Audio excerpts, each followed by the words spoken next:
Hello mga ka-KJ, it's me again, Good Madam morning! KJ. Good morning! O, tara na yung susi. Ito yung unang umaga namin sa Baguio at talaga tara na, namang let's go natulog na. sila ng walang electric pan man lang. Diba? First time nangyari sa aking mga anak na natulog ng wala man lang electric pan. At dito nga ay medyo late na kami, gawa nga po nang napagod sila sa pagbabike. Paano pa ako nagtigiisa kami? Di lalo na silang napagod at baka hindi na kami nakagising ng maagang ganito.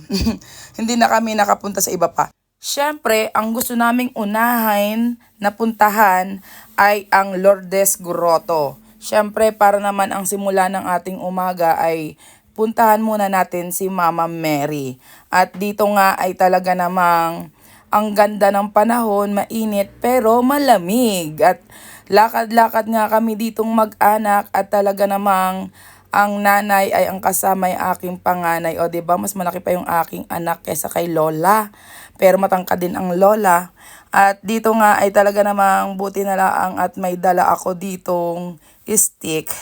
At ayan nga ay nakapag-video at talon-talon. O diba? At nakakatuwa lang kasi buti na lang at meron talagang daan na hindi puro hagdan.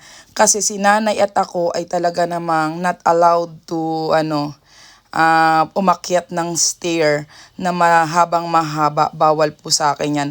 Actually nga, mas malakas pa ang nanay kaysa sa akin pagdating sa ganyan. Ang kay nanay kasi tuhod lang ang pinoproblema ako kasi hindi talaga pwede ng sobrang daming hagdan or akyat baba. Kaya talagang, ayan, thank you at meron talagang daan sila na hindi, hindi hagdan-hagdan. Ayan, at nandito na nga kami. Thank you, Lord. Thank you, Mama Mary. At talaga naman pong napakasaya ng aming pamilya. At gawa nga ng nabigyan namin ng oras ang isa't isa para makabakasyon ng ilang araw. At talaga namang napakaganda ng panahon at hindi talaga siya ganong kainit kahit santing na ang init niya dyan. Ay talagang yung pakiramdam mo ay malamig. Hindi ka mapapagod basta-basta. At dito nga ay kaunti na lang at talagang naghagdan-hagdan kami. At eto na nga ang aking anak ay talaga namang gustong magtirik ng kandila. Hala, sige. Bilang magulang ay napakasaya at masarap sa pakiramdam na naipaparanas mo sa anak mo yung hindi mo naranasan noon. Pero syempre yung ipaparanas mo, yung kaya mo din namang ibigay talaga sa kanila. Yung tipong kaya mo naman talagang i-provide at kaya mo din namang gastusan. Kasi ang hirap din naman ng pipilitin mo na hindi mo naman pala kaya, 'di ba? Lalo na kung mga gastusin tapos pipilitin mo lang, ay yun naman ang hindi tama. Ang dapat nga na naka-schedule namin ay talaga namang sa Chocolate Hills kasi yun ang gustong-gusto talaga ng mga anak namin, magbobohol. Kaya nga lang talaga ang hirap kasi gawa ng yung time talaga ng asawa ko ay hindi talaga basta-basta mahuhugot. Kaya ayan, sabi niya sige mag-Baguio na lang tayo kasi pag Bohol ay parang ang hirap pag 3 days and 2 nights lang. Parang hindi namin masusulit kapag ganong kabilis lang yung aming bakasyon. Kaya sabi namin, ala sige, bago matapos ang taon ay di mag-Baguio na lang muna tayo. At least, diba, at least natuloy din naman. Kaysa naman pilitin natin na Bohol pero yung utak ng asawa ko ay talaga namang hindi mapapakali kasi yung mga naiiwan na mga trabaho ay talagang iisipin pa rin niya talaga ng todo-todo. Dito nga sa Baguio ay talaga namang isip na isip pa rin niya.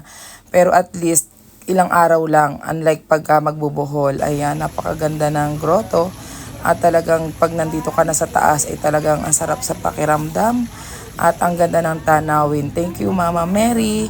Kahit bawal ng mataas na lakarin or mahabang lakarin ay sabi ko walang imposible. Kayang-kaya ko kasi nga para sa inyo po yun Mama Mary, talagang lahat kakayanin ko. Yun nga lang, hindi na ako dumaan ng stairs. Basta malaga makarating kami sa taas at makapag-pray po ako. Every time na nagpipray ako at dinadaan ko kay Mama Mary, talagang grabe. Wala akong masabi. Napakabilis ng tugon every time na magpipray ka. Kaya may time na mahina ang katawan or hindi kaya ay talaga namang ayan, lumalakas po talaga. At talaga namang napakasaya at talagang nagagawa namin yung mga ganitong bagay.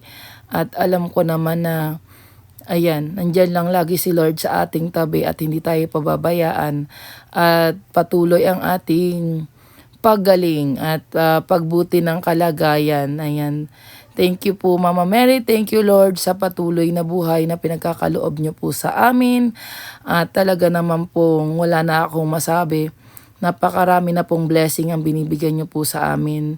Wala na po kaming hiling kundi ang patuloy na buhay, kalakasan, at masayang pamilya, buong pamilya, at patuloy na pag-serve sa inyo.